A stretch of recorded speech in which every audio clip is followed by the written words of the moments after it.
Philippe, firstly, can you give us your team news for the weekend? Yeah, I have bad news around that. So Wednesday in the training was a duel. Player fell on corner on his knee, and he hurt his knee bad. So he tried to continue, but couldn't. So we made a scan, and we see he has a tear in his medial ligament, so he will be out for the rest of the season. How big a blow is that, firstly? That's of course a blow. He played 48 games this season. So he's been important, played a lot of good games. He's one of the leaders in the team also. He took that role really well. And that was also the first thing he taught to me. He said to me that he wanted to be in the dressing room the next couple of games, although he cannot play, but to be there for the boys and to support them. So that's already a positive thing from his side, and shows also the commitment he has towards this group and this club. But of course it's unlucky to lose him now. But it's been the story of this season that players get injuries, and then it's about others to show their quality and to step up what they did until now. Yeah, you spoke about the leadership there. Do you believe there are enough characters? You have title winners in your dressing room, but maybe not many with experience of a very close title race. Do you feel like you've got other leaders that can step up now? Yeah, title race or not,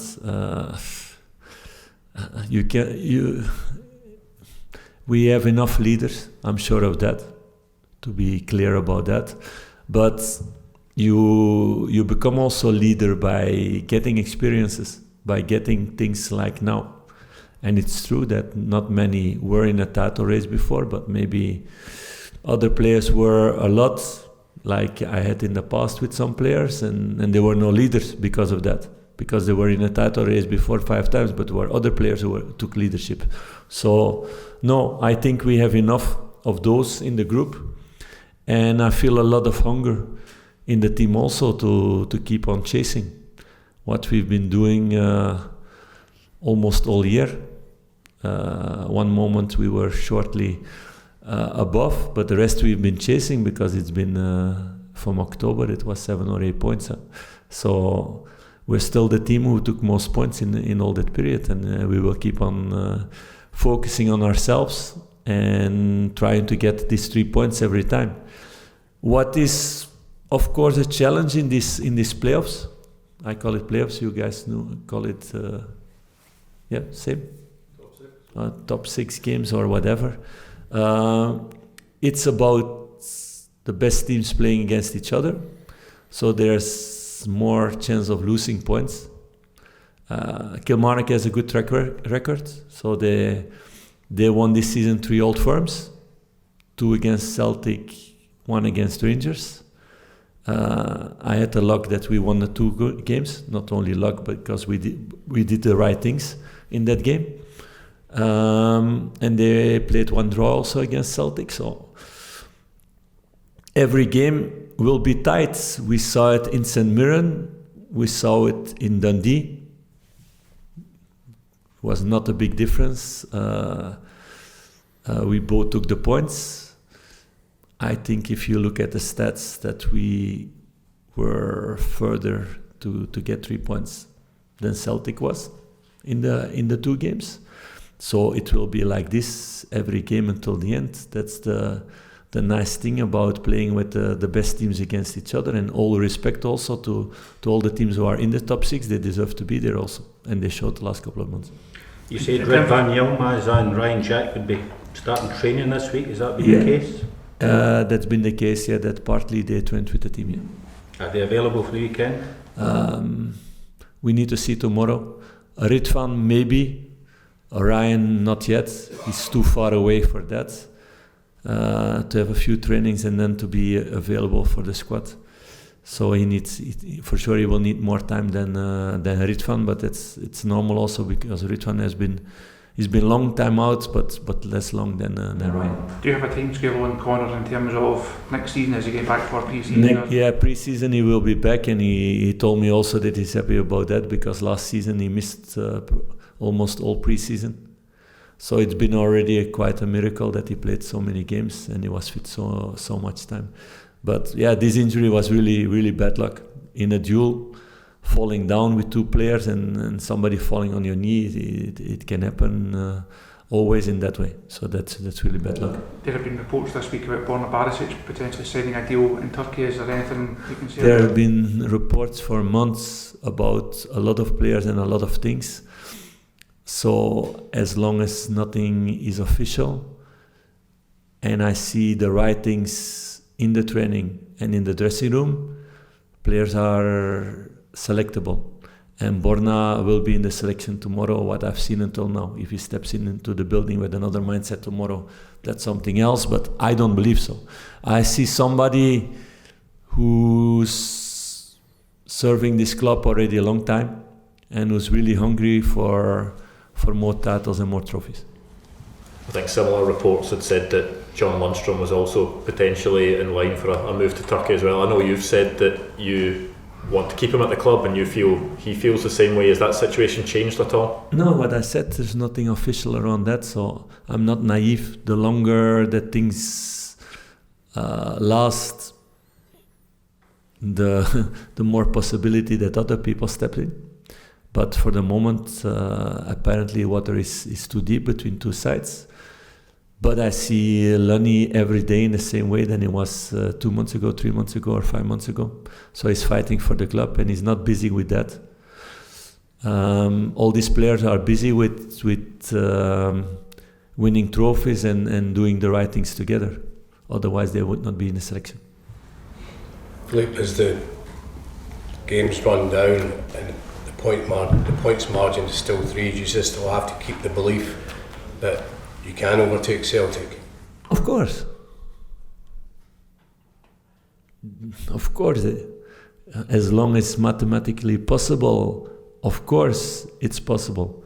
And there are much bigger surprises happened in the past, not only in title races, but in all kinds of games. You can be 3 points behind the last 5 minutes of the last game, and it can change. So we need to focus on one thing, and that's for ourselves to take as many points as possible. That's the thing that you need to do. That's the only thing that you control. So we're going to focus on that. Abdallah Sima, timescale for his return? No, not yet. Abda is out now, individual. And I hope to see him back before the end of the season. No time scale yet. Rabbi Matondo? Same thing for him. Oscar Cortes and Danilo, both of them, it will not be possible this season anymore. Well, just to take you back to Connor, just how influential can he be still, even though he's not part of the squad and he won't be playing, but how influential can he be and his experience be in and around the dressing room? No, it's still an important thing. It's the same as with the staff, it's the same with me.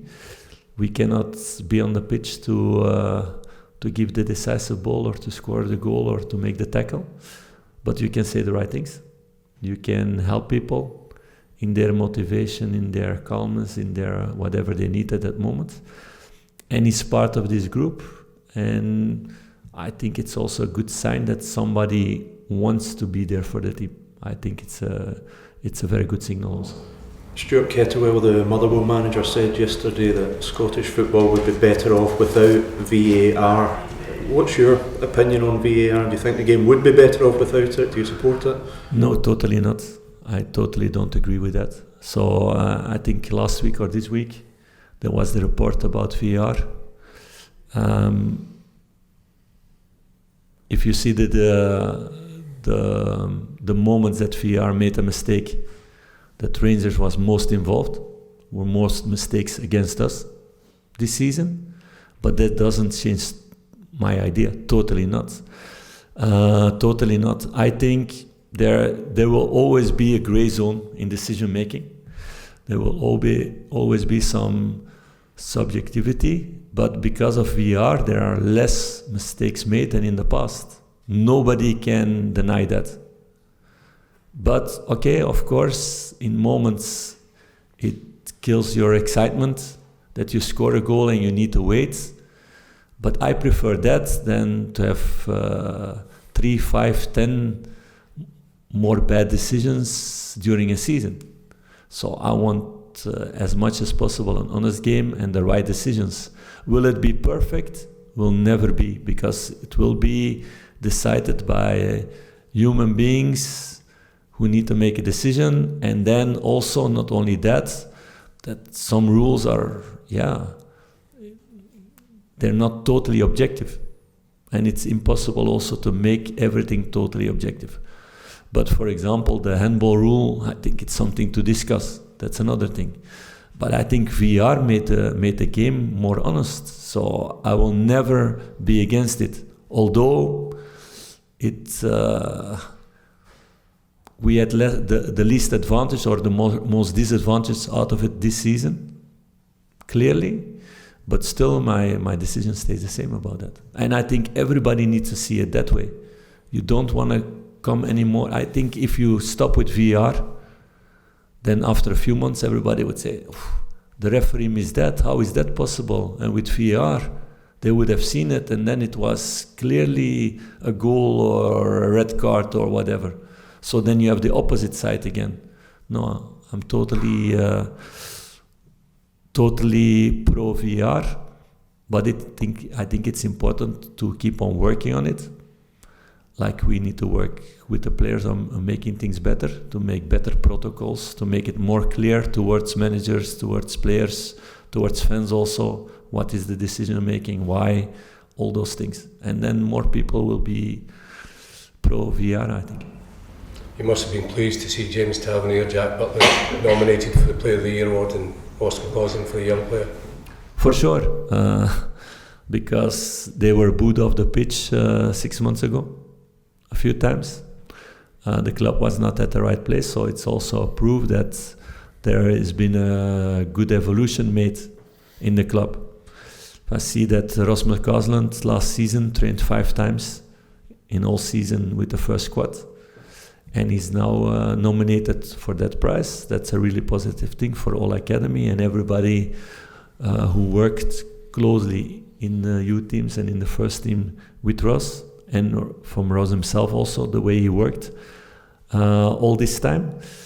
And for the other players also, you can only be nominated if your team is doing the right things. It stays a collective sport, so it means that at Rangers something went well.